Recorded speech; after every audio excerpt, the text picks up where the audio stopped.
Kuna kufunga kwa miguu, yaani kuzuia miguu yako isiende mazingira yale ambayo hata shetani anaogopa kukanyaga.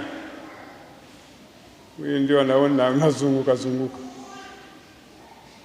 Kutoenda mazingira ya dhambi, vilabu vya pombe, vijiwe ambako majungu hupikwa, madanguro na kadhalika.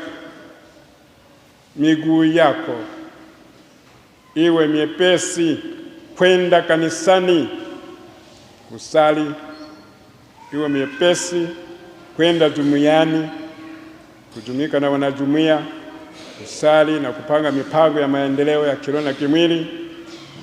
Miguu yako iwe miepesi kutembelea wagonjwa na wafiwa, wazee na wapweke.